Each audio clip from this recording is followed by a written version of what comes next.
오늘 우리에게 주시는 하나님의 말씀은 이사야서 50장 10절과 11절 말씀입니다. 너희 중에 여호와를 경외하며 그의 종의 목소리를 청종하는 자가 누구냐? 흑암 중에 행하여 빛이 없는 자라도 여호와의 이름을 의뢰하며 자기 하나님께 의지할지어다.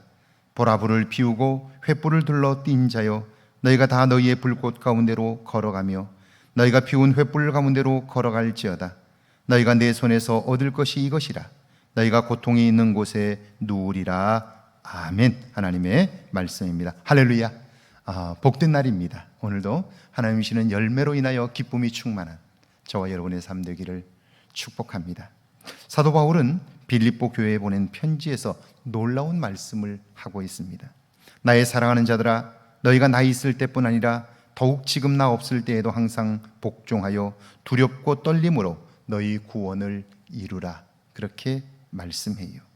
이 말씀은 구원에 관한 사도 바울의 놀라운 통찰력인데, 오늘 우리는 예수를 그리스도로 구원자로 믿음으로 구원을 받았어요. 구원의 확신은 우리의 신념이나 자신감이 아니라 하나님의 말씀을 믿는 그런 믿음으로부터 시작이 되는 거죠. 주 예수를 믿으라. 그리하면 너와 네 집이 구원을 받으리라. 여러분, 그 약속의 말씀을 우리는 믿는 거예요. 그리고 믿음으로 살아보니까 그 말씀이 진리임을 알게 되는 거죠. 그런데 많은 사람들이 내가 얻은 구원을 완성이라고 생각해요. 물론 그 구원은 완전한 거예요. 그런데 그 완전한 구원은 언제 확증이 되느냐면 하나님 앞에 서는 날 확증이 되는 거예요. 지금 내가 얻은 구원은 완전한 것이지만 완성된 것은 아니에요. 그러니까 그날에 이르기까지 우리는 두려운 마음으로 날마다 구원을 이루어 가야 한다는 거예요. 혹시 구원에서 멀어질까 봐, 구원에서 멀어진 삶을 살까 봐 두려운 마음을 갖고 그 구원을 향하여 한 걸음씩 나아가며 구원을 누리며 살아야 하는데요, 두려운 마음이 필요하다, 경계의 마음이 필요하다, 자만하면 안 된다, 그런 말씀인 거죠. 10절입니다. 너희 중에 여호와를 경외하며 그의 종의 목소리를 청종하는 자가 누구냐? 흑암 중에 행하여 빛이 없는 자라도 여호와의 이름을 의뢰하며 자기 하나님께 의지할지어다. 이사야 선지자는 진지하게 하나님의 백성이라는 이름을 가진 사람들에게 물어요. 너희 중에 여호와를 두려워하는 마음으로 섬기는 자가 누구냐? 그분의 말씀에 순종하며 사는 자가 누구냐?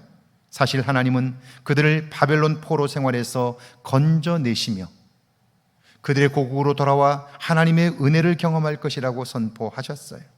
그런데 그 백성들은요, 눈앞의 현실을 보며 그건 불가능하다고 생각해요. 실현 가능성이 낮다는 거예요. 그런데 여러분, 하나님의 말씀은 현실을 보며 이성적으로 판단할 사안이 아니에요. 하나님의 말씀이며 지금까지 그 말씀을 이루신 하나님이 하신 말씀인 거예요. 특별히 하나님은 그들을 이곳에서 건져낸다 말씀하시면서 그들의 조상을 애굽에서 건져냈던 사건들을 말씀하셔요. 그들의 조상은 애굽에서 종노릇했어요. 지금 노예 생활을 하는 것과 똑같아요. 애굽에 살던 그들의 조상들 중에 누구도 우리가 여기에서 나갈 수 있다고 생각한 사람은 없어요. 그런데 하나님은 그렇게 말씀하셨고 모세를 통하여 약속의 땅으로 인도하셨어요. 그 하나님이 그들에게, 포로된 그들에게 말씀하는 거예요. 그런데 하나님은 그렇게 말씀하지만 그들은 현실적인 이유를 들어 믿지 못하겠다 하는 거예요. 그래서 성경은요, 믿음이 없이는 하나님을 기쁘시게 할 수 없다, 그렇게 말씀하는 거죠. 11절입니다. 보라, 불을 피우고 횃불을 둘러 띈 자여, 너희가 다 너희의 불꽃 가운데로 걸어가며 너희가 피운 횃불 가운데로 걸어갈지어다. 너희가 내 손에서 얻을 것이 이것이라.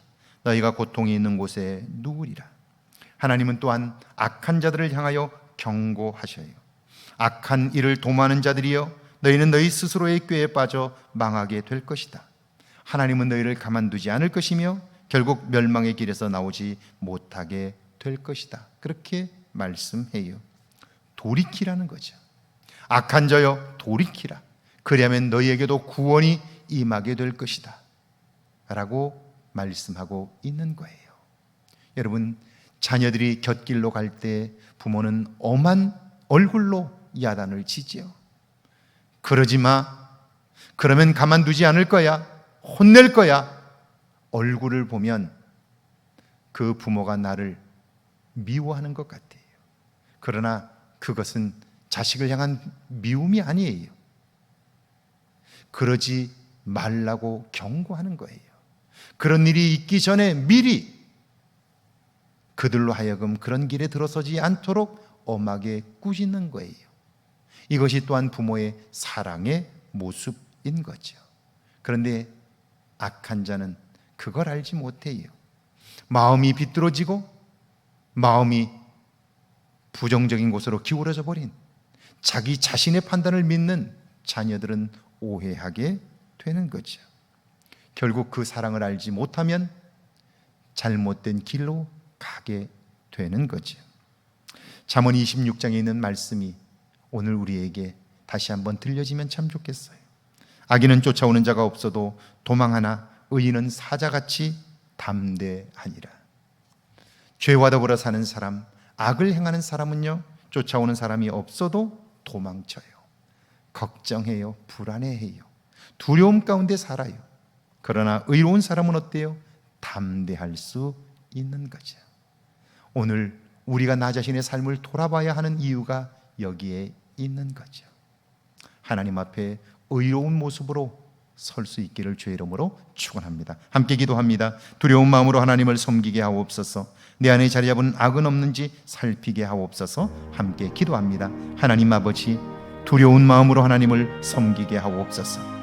내 안에 자리한 악이 없는지, 그것 때문에 내 생각이 기울어져 있지는 않은지, 그것 때문에 하나님과의 관계에 문제가 생기지는 않는지 돌아보게 하옵소서. 그래야 하나님, 참으로 내 삶에서 하나님을 증거하게 하시고 하나님을 경험하게 하시고 하나님의 이름으로 향기가 내 삶에서 나타나게 하옵소서.